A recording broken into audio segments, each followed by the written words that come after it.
উচ্ছেদৰ ভয়তেই একাংশ ভুৱা জুবিন প্ৰেমী হৈছে মিয়া লোকসকল যিসকল মিয়া লোক আছে তেওঁলোক প্ৰকৃততেই জুবিন গাৰ্গৰ অনুৰাগী নহয় কেৱল উচ্ছেদৰ ভয়তে তেওঁলোকে এতিয়া ভুৱা জুবিন প্ৰেম দেখুৱাইছে বুলি অভিযোগ উত্থাপন কৰিছে মুখ্যমন্ত্ৰী ডক্টৰ হিমন্ত বিশ্ব শৰ্মাই আৰু লগতে কৈ দিছে যে যিমান জুবিন প্ৰেম নেদেখুৱাক কিয় উচ্ছেদ চলিবই উচ্ছেদ হৈ থাকিব কাৰণ জুবিন গাৰ্গ হৈছে অসমীয়া ৰাইজৰ সম্পত্তি অসমীয়া ৰাইজে জুবিন গাৰ্গক আজীবন জীয়াই ৰাখিব জাতিটো জীয়াই থকালৈকে জুবিন গাৰ্গ জীয়াই থাকিব অসমীয়া হাততে জুবিন গাৰ্গ থাকিব মিয়া মুছলমান সকলে মিয়া লোকসকলে জুবিন গাৰ্গৰ এতিয়া প্ৰতি যি প্ৰেম দেখুৱাইছে হেয়া ভুৱা নকল প্ৰেম বুলি মুখ্যমন্ত্ৰীয়ে মন্তব্য কৰিছে আৰু মুখ্যমন্ত্ৰীয়ে কৈছে জুবিন গাৰ্গক ৰাখত আমি ৰাখিছো জুবিন গাৰ্গক কিবা এখন পূজা বা দুৰ্গা পূজা কালী পূজা ৰাখত আমি কেৱল জুবিন গাৰ্গক শ্ৰদ্ধাঞ্জলি জনাইছো মিয়া লোকসকলে জনোৱা নাই ইস্তেমাত তেওঁলোকে জনোৱা নাই এই ধৰণৰ মন্তব্য আহিছে মুখ্যমন্ত্ৰীৰ ফালৰ পৰা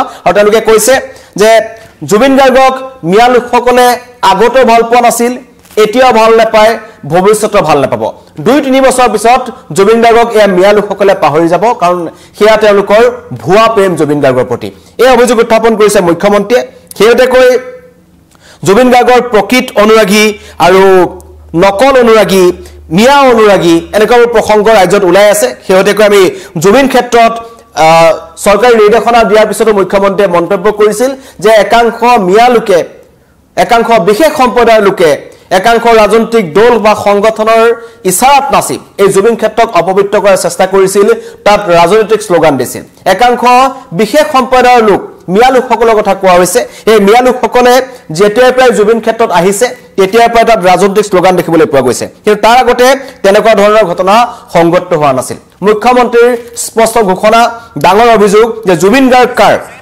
এই কথা যদি প্ৰথমতে কোৱা হয় তেন্তে মুখ্যমন্ত্ৰীয়ে কৈছে জুবিন গাৰ্গ অসমীয়া ৰাইজৰ সম্পত্তি অসমীয়া ৰাইজে জুবিন গাৰ্গক কিদৰে জীয়াই ৰাখিব লাগিব জুবিন গাৰ্গৰ সৃষ্টিৰাজিক কিদৰে জীয়াই ৰাখিব হেয়া অসমীয়া ৰাইজে জানে কিন্তু মিয়া লোকসকলে এতিয়া যি ধৰণৰ কাম কৰিছে বা যেনেকুৱা ধৰণৰ তেওঁলোকৰ জুবিন গাৰ্গৰ প্ৰতি এটা প্ৰেম বা সোশ্যাল মিডিয়াত দেখা গৈছে হেয়া মুখ্যমন্ত্ৰীৰ মতে ভুৱা মুখ্যমন্ত্ৰীৰ মতে সকলোৱে মিছা মাতিছে জুবিন গাৰ্গৰ প্ৰকৃত অনুৰাগী সকল হৈছে অসমীয়া ৰাইজ আৰু তেওঁলোকে জুবিন গাৰ্গক আগতেও ভাল পাইছিল এতিয়াও ভাল পায় আৰু ভৱিষ্যতে জীয়াই ৰাখিব কিন্তু এওঁলোকে যে ৰাজ্য জুৰি উচ্ছেদ অভিযান চলি আছে উচ্ছেদ অভিযানৰ সময়ছোৱাত এওঁলোকে জুবিন প্ৰেম দেখুৱায় বা জুবিন গাৰ্গৰ জৰিয়তে প্ৰকৃত অসমীয়া হ'বলৈ চেষ্টা কৰিছে বুলি মুখ্যমন্ত্ৰী এটা অভিযোগ উত্থাপন কৰিলে আৰু কালি এই মন্তব্য কৰিছে মুখ্যমন্ত্ৰী স্পষ্ট কথা যে উচ্ছেদৰ ভয়তেই ভুৱা জুবিন প্ৰেমী হৈছে মিয়া লোকসকল তেওঁলোকৰ কোনো ধৰণৰ জুবিন প্ৰেম নাই ইয়াৰ আগতো আমি দেখিছিলো যেতিয়া মুখ্যমন্ত্ৰী স্পষ্ট কথা কৈছিল যে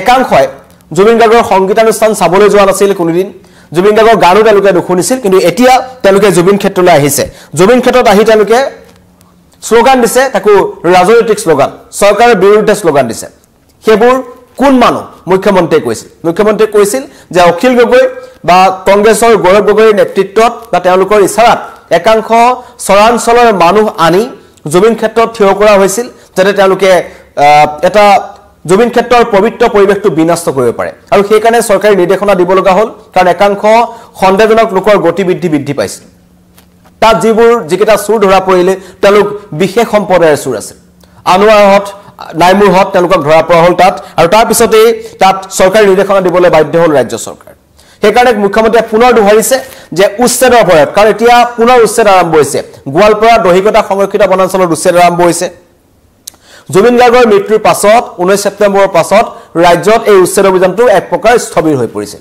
কাৰণ পৰিস্থিতি বেয়া আছিল চৰকাৰে কেৱল এই সমূহৰ কামত লাগি থাকিব লগা হৈছিল কিন্তু মুখ্যমন্ত্ৰীয়ে কালি পুনৰ ঘোষণা কৰিছে যে যি অঞ্চলত হ'ব বা যি অঞ্চলত চৰকাৰে সমীক্ষা চলাইছে বা তাত তেওঁলোকে মাটিসমূহ নিৰীক্ষণ কৰিছে যে ইমানখিনি মাটি এইখন সংৰক্ষিত বনাঞ্চলৰ একাংশ মিয়া বেদখলকাৰীৰ হাতত আছে তেওঁলোকক কিন্তু উচ্ছেদ কৰা হ'ব সেই উচ্ছেদ অভিযান ৰখি নাযায় আৰু সেই উচ্ছেদ অভিযান ৰখাই দিবলৈকে একাংশই জুবিন গাৰ্গক ঢাল হিচাপে ব্যৱহাৰ কৰিছিল বুলি মুখ্যমন্ত্ৰীয়ে মন্তব্য কৰিছে মুখ্যমন্ত্ৰীৰ মন্তব্য আহিছে শুনাব বিচাৰিছো জুবিন গাৰ্গ অসমীয়া ৰাইজৰ সম্পত্তি অসমীয়া ৰাইজে জুবিন গাৰ্গক জীয়াই ৰাখিব মিয়া মুছলমান বিলাকে নে উচ্ছেদৰ ভয়তহে জুবিন গাৰ্গৰ নকলি সমৰ্থক হৈ আছে তেওঁলোকে এতিয়া যে তেওঁলোকৰ ডাঙৰ ইস্তামা হৈ আছে কবাত জুবিন গাৰ্গৰ ফটো ৰাখিছে নেকি এই যে ভিতৰৰ ধৰ্ম সভাবিলাক হৈ আছে কবাত জুবিন গাৰ্গৰ ফটো ৰাখিছে নেকি জুবিন গাৰ্গৰ ফটো আমিহে ৰাসত ৰাখিছো, আমিহে দুৰ্গা পূজাত ৰাখিছো।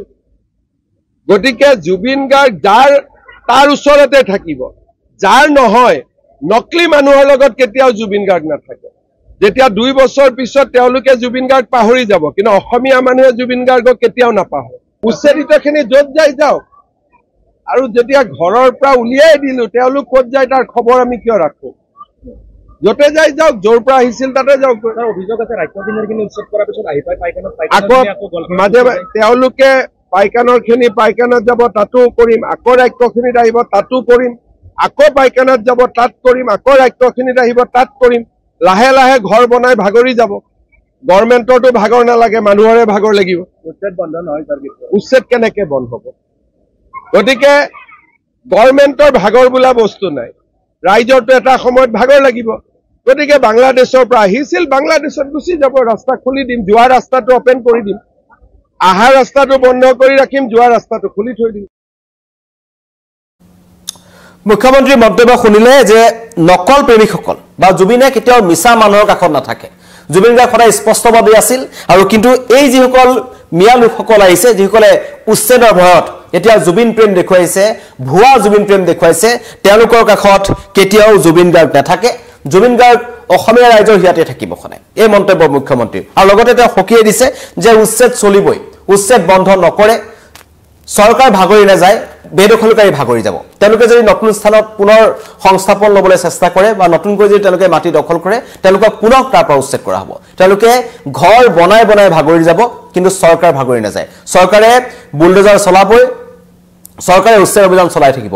কোনো ধৰণৰ জুবিন গাৰ্গক ঢাল হিচাপে ব্যৱহাৰ কৰিবলৈ দিয়া নহয়, কাৰণ তেওঁলোক প্ৰকৃত জুবিন প্ৰেমী নাছিল, কেতিয়াও নাছিল। আৰু কৈছে যে ৰাস, দুৰ্গা পূজা, কালী পূজা, এই শেহতীয়াকৈ জুবিন গাৰ্গৰ অবৰ্তমানত অসমীয়া ৰাইজে যিকেইটা অনুষ্ঠান পালন কৰিব লগা হৈছে, সকলো অনুষ্ঠুপীয়াকৈ পালন কৰিছে। সকলোতে জুবিন গাৰ্গৰ প্ৰতিচ্ছবি ৰখা হৈছে, জুবিন গাৰ্গলৈ শ্ৰদ্ধাঞ্জলি জ্ঞাপন কৰা হৈছে, বহুতেতো অনুষ্ঠুপীয়াকৈ পাতিছে।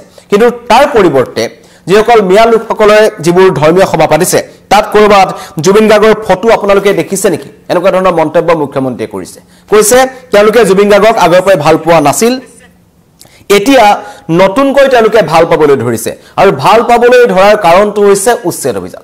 সমগ্ৰ ৰাজ্যজুৰি এনেকুৱা এটা ইছ্যু তেওঁলোকে বিচাৰি আছিল বা এই সময়ছোৱাত, কাৰণ যেতিয়া মুখ্যমন্ত্ৰীয়ে সমগ্ৰ ৰাজ্যজুৰি উচ্ছেদ অভিযান চলালে, বিশেষকৈ উজনি অসমৰ উৰিয়াং ঘাটত আমি দেখিলোঁ, গোলাঘাটত কিদৰে বনাঞ্চলৰ ৰেংমা বনাঞ্চলৰ মাটি দখল কৰি হাজাৰ হাজাৰ পৰিয়াল বহি আছিল, আৰু তেওঁলোকৰ হাতত এজন মানুহৰ হাতত প্ৰায় 500ৰ পৰা 600 বিঘালৈকে মাটি আছিল। তাত তেওঁলোকে তামোলৰ খেতি কৰিছিল, আৰু সেইবোৰ ছুপাৰী চিণ্ডিকেটৰ জৰিয়তে তেওঁলোকে অবৈধ বেহা চলাই গৈছিল। তাৰপিছতে সমগ্ৰ ৰাজ্যজুৰি তৎপৰ হ'ল। শেহতীয়াকৈ গোৱালপাৰাত পাইকান আৰু ৰাক্ষসিনী, আৰু তাৰ উপৰিও হাছিৰা বিলত উচ্ছেদ অভিযান চলিলে। তাৰপিছত এতিয়া শেহতীয়াকৈ দহিকটা সংৰক্ষিত বনাঞ্চলত 1134 বিঘা বনাঞ্চলৰ মাটি বেদখলমুক্ত কৰা হৈছে। তাতো উচ্ছেদ অভিযান চলোৱাৰ সময়ত এটা উত্তপ্ত পৰিস্থিতিৰ সৃষ্টি হ'ল। কিন্তু এই সময়ছোৱাত 19 ছেপ্টেম্বৰ যেতিয়া হঠাৎ জুবিন গাৰ্গ নাইকিয়া হৈ গ'ল, সমগ্ৰ অসমখন স্তব্ধ হৈ গ'ল। আৰু এই সময়ছোৱাত ৰাজ্যৰ প্ৰান্তে প্ৰান্তে যিবোৰ উচ্ছেদ অভিযান চলোৱাৰ কথা আছিল, সেইবোৰো বন্ধ হৈ গ'ল। তেতিয়া এই লোকসকলে, মিয়া লোকসকলে দেখিলে যে এইটো এটা জুবিন প্ৰেম যদি দেখুৱাই ক'ৰবাত নহয় ক'ৰবাত উচ্ছেদটো বন্ধ কৰিব পাৰি, তাৰে আলম লৈছে বুলি বা সেই সুযোগ গ্ৰহণ কৰিছে বুলি মুখ্যমন্ত্ৰীয়ে স্পষ্ট কৰি দিছে, আৰু কৈছে উচ্ছেদৰ ভয়ত জুবিন প্ৰেম দেখুওৱা লোকসকলক কিন্তু কোনো কাৰণত ৰেহাই দিয়া নহ'ব। তেওঁলোকৰ বিৰুদ্ধে যি উচ্ছেদ অভিযান চলি আছিল, সেই উচ্ছেদ অভিযান চলিয়ে থাকিব, মুখ্যমন্ত্ৰীয়ে স্পষ্ট কৰি দিছে। আৰু কৈছে যে জুবিন গাৰ্গ অসমীয়া ৰাইজৰ সম্পত্তি, অসমৰ ৰাইজৰ সম্পত্তি আছিল, অসমৰ ৰাইজৰ সম্পত্তি হৈ থাকিব। আৰু অসমৰ ৰাইজে জুবিন গাৰ্গক কেনেকৈ ৰাখিব লাগে সেইটো ভালকৈ জানে, কাৰণ ইতিমধ্যে জুবিন গাৰ্গৰ সৃষ্টিৰাজি সংৰক্ষণৰ ব্যৱস্থা কৰা হ'ব। সকলোৱে জুবিন গাৰ্গৰ গীতৰ কৰ্মশালা বা বিভিন্ন প্ৰান্তত সদায় এতিয়া যিবোৰ অনুষ্ঠান হৈছে, সকলোৱে জুবিন গাৰ্গৰ গীত মাতে কৰি আছে। শিল্পীসকলে মনত ৰাখিছে, অসমীয়া ৰাইজে মনত ৰাখিছে, ভৱিষ্যতেও মনত ৰাখিব। কিন্তু মিয়া লোকসকলে, যিসকল বেদখলকাৰী, যিসকল খিলঞ্জীয়া মুছলমান, তেওঁলোকৰ কথা কোৱা হোৱা নাই, যিসকল বেদখলকাৰী হয় তেওঁলোকৰ কথা কোৱা হৈছে, যিসকল মিয়া মুছলমান, বাংলাদেশী মূলৰ মুছলমান, তেওঁলোকৰ কথা কোৱা হৈছে। এইসকলে কিন্তু 2-3 বছৰৰ পিছতেই জুবিন গাৰ্গক পাহৰি যাব, আৰু তাৰ পাছত অসমীয়া ৰাইজেহে জুবিন গাৰ্গক জীয়াই ৰাখিব পাৰিব। আৰু কেৱল উচ্ছেদৰ ভয়ত জুবিন প্ৰেমী হোৱা সকলক মুখ্যমন্ত্ৰীৰ পুনৰ সকিয়নি যে আপোনালোকৰ ঘৰত বা আপোনালোকৰ যিবোৰ ব্যৱসায়িক প্ৰতিষ্ঠান আছে, যিবোৰ বেদখল কৰা স্থান আছে, সকলোতে কিন্তু উচ্ছেদ চলিব। চৰকাৰ ভাগৰি নাযায়, আপোনালোক ঘৰ বনাই ভাগৰি যাব। এয়া স্পষ্ট বাৰ্তা মুখ্যমন্ত্ৰীৰ ফালৰ পৰা আহিছে। আৰু জুবিনক লৈ ৰাজনীতি মুখ্যমন্ত্ৰীয়ে কৰিবলৈ নিদিয়ে। জুবিন ক্ষেত্ৰত আমি প্ৰথমতে ৰাজনৈতিক শ্লোগান দিয়া দেখিলো, বিশেষ সম্প্ৰদায়ৰ লোকসকল আহিল। তেওঁলোকক জুবিন ক্ষেত্ৰলৈ কোনে আনিলে? মুখ্যমন্ত্ৰীয়ে অভিযোগ উত্থাপন কৰিলে যে অখিল গগৈ আৰু গৌৰৱ গগৈ আনিছিল, বা কংগ্ৰেছৰ একাংশ তেওঁলোকৰ দলীয় নেতৃত্বৰ কোনোবাই আনি জুবিন ক্ষেত্ৰত নিশাৰ ভাগত মানুহ মেলি দিছিল, যাতে ইয়াত এটা চৰকাৰী বিৰোধী এটা ঢৌ তাত তেওঁলোকে উত্থান কৰিব পাৰে বা তেনেকুৱা ধৰণৰ এটা পৰিস্থিতিৰ সৃষ্টি কৰিব পাৰে, জুবিন ক্ষেত্ৰৰ পৰিৱেশ যাতে বিনষ্ট কৰিব পাৰে। কিন্তু মুখ্যমন্ত্ৰীয়ে চৰকাৰী নিৰ্দেশনা দিলে, এতিয়াও সকলো আহিছে, জুবিন অনুৰাগীসকল আহি আছে, ৰাজ্যৰ বিভিন্ন প্ৰান্তৰ পৰা আহি আছে, কাৰো একো অসুবিধা নাই। কিন্তু বিৰোধীয়ে তাকো লৈ এটা ৰাজনীতিকৰণ কৰাৰ চেষ্টা কৰিছিল বুলি মুখ্যমন্ত্ৰীয়ে অভিযোগ কৰিছিল। কিন্তু এইবাৰ মুখ্যমন্ত্ৰীয়ে স্পষ্টকৈ ক'লে যে উচ্ছেদৰ ভয়তেই ভুৱা জুবিন প্ৰেমী হৈছে মিয়া লোকসকল, আৰু তেওঁলোকক চিনাক্ত কৰা হৈছে, তেওঁলোকক ক'ত ক'ত আছে সেয়াও চিনাক্ত কৰা হৈছে। তেওঁলোকৰ বিৰুদ্ধে উচ্ছেদ অভিযান অব্যাহত থাকিব, এতিয়াও চলি আছিল আৰু চলিব। আৰু যদি তেওঁলোকে আকৌ নতুনকৈ মাটি দখল কৰে, তাতো কিন্তু চৰকাৰে উচ্ছেদ অভিযান চলাব। পুনৰবাৰ শুনাইছো মুখ্যমন্ত্ৰীৰ মন্তব্য। জুবিন গাৰ্গ অসমীয়া ৰাইজৰ সম্পত্তি, অসমীয়া ৰাইজে জুবিন গাৰ্গক জীয়াই ৰাখিব। মিয়া মুছলমান বিলাকে এনে উচ্ছেদৰ ভয়তহে জুবিন গাৰ্গৰ নকলি সমৰ্থক হৈ আছে। তেওঁলোকে এতিয়া যে তেওঁলোকৰ ডাঙৰ ডাঙৰ ইস্তামা হৈ আছে, ক'ৰবাত জুবিন গাৰ্গৰ ফটো ৰাখিছে নেকি? এই যে ভিতৰত ধৰ্ম সভাবিলাক হৈ আছে, ক'ৰবাত জুবিন গাৰ্গৰ ফটো ৰাখিছে নেকি? জুবিন গাৰ্গৰ ফটো আমিহে ৰাসত ৰাখিছো, আমিহে দুৰ্গা পূজাত ৰাখিছো। গতিকে জুবিন গাৰ্গ যাৰ তাৰ ওচৰতে থাকিব, যাৰ নহয় নকলি মানুহৰ লগত কেতিয়াও জুবিন গাৰ্গ নাথাকে। যেতিয়া 2 বছৰ পিছত তেওঁলোকে জুবিন গাৰ্গ পাহৰি যাব, কিন্তু অসমীয়া মানুহে জুবিন গাৰ্গক কেতিয়াও নাপাহৰে। উচ্ছেদিতখিনি য'ত যাই যাওক, আৰু যেতিয়া ঘৰৰ পৰা উলিয়াই দিলো, তেওঁলোক ক'ত যায় তাৰ খবৰ আমি কিয় ৰাখো? য'তে যাই যাওক, য'ৰ পৰা আহিছিল তাতে যাওক। অভিযোগ আছে ৰাজ্যখিনি উচ্ছেদ কৰাৰ পিছত আহি পাই পাইখানাত মাজে তেওঁলোকে পাইখানাৰ খিনি পাইখানাত যাব, তাতো কৰিম, আকৌ ৰাক্ষসখিনিত আহিব, তাতো কৰিম, আকৌ পাইখানাত যাব, তাত কৰিম, আকৌ ৰাক্ষসখিনিত আহিব, তাত কৰিম। লাহে লাহে ঘৰ বনাই ভাগৰি যাব। গভৰ্ণমেণ্টৰতো ভাগৰ নালাগে, মানুহৰে ভাগৰ লাগিব। উচ্ছেদ বন্ধ নহয়, উচ্ছেদ কেনেকে বন্ধ হ'ব? গতিকে গভৰ্ণমেণ্টৰ ভাগৰ বোলা বস্তু নাই, ৰাইজৰতো এটা সময়ত ভাগৰ লাগিব। গতিকে বাংলাদেশৰ পৰা আহিছিল, বাংলাদেশত গুচি যাব, ৰাস্তা খুলি দিম, যোৱা ৰাস্তাটো অপেন কৰি দিম, আহা ৰাস্তাটো বন্ধ কৰি ৰাখিম, যোৱা ৰাস্তাটো খুলি থৈ দিম। জুবিন গাৰ্গ অসমীয়া ৰাইজৰ সম্পত্তি, অসমীয়া ৰাইজে জুবিন গাৰ্গক জীয়াই ৰাখিব। মিয়া মুছলমান বিলাকে এনে উচ্ছেদৰ ভয়তহে জুবিন গাৰ্গৰ নকলি সমৰ্থক হৈ আছে। তেওঁলোকে এতিয়া যে তেওঁলোকৰ ডাঙৰ ডাঙৰ ইস্তামা হৈ আছে, ক'ৰবাত জুবিন গাৰ্গৰ ফটো ৰাখিছে নেকি? এই যে ভিতৰত ধৰ্ম সভাবিলাক হৈ আছে, ক'ৰবাত জুবিন গাৰ্গৰ ফটো ৰাখিছে নেকি? জুবিন গাৰ্গৰ ফটো আমিহে ৰাসত ৰাখিছো, আমিহে দুৰ্গা পূজাত ৰাখিছো। গতিকে জুবিন গাৰ্গ যাৰ তাৰ ওচৰতে থাকিব, যাৰ নহয় নকলি মানুহৰ লগত কেতিয়াও জুবিন গাৰ্গ নাথাকে। যেতিয়া 2 বছৰ পিছত তেওঁলোকে জুবিন গাৰ্গ পাহৰি যাব, কিন্তু অসমীয়া মানুহে জুবিন গাৰ্গক কেতিয়াও নাপাহৰে। উচ্ছেদিতখিনি য'ত যাই যাওক, আৰু যেতিয়া ঘৰৰ পৰা উলিয়াই দিলো, তেওঁলোক ক'ত যায় তাৰ খবৰ আমি কিয় ৰাখো? য'তে যাই যাওক, য'ৰ পৰা আহিছিল তাতে যাওক। অভিযোগ আছে ৰাজ্যখিনি উচ্ছেদ কৰাৰ পিছত আহি পাই পাইখানাত আকৌ মাজে তেওঁলোকে পাইখানাৰ খিনি পাইখানাত যাব, তাতো কৰিম, আকৌ ৰাক্ষসখিনিত আহিব, তাতো কৰিম, আকৌ পাইখানাত যাব, তাত কৰিম, আকৌ ৰাক্ষসখিনিত আহিব, তাত কৰিম। লাহে লাহে ঘৰ বনাই ভাগৰি যাব। গভৰ্ণমেণ্টৰতো ভাগৰ নালাগে, মানুহৰে ভাগৰ লাগিব। উচ্ছেদ বন্ধ নহয়, উচ্ছেদ কেনেকে বন্ধ হ'ব?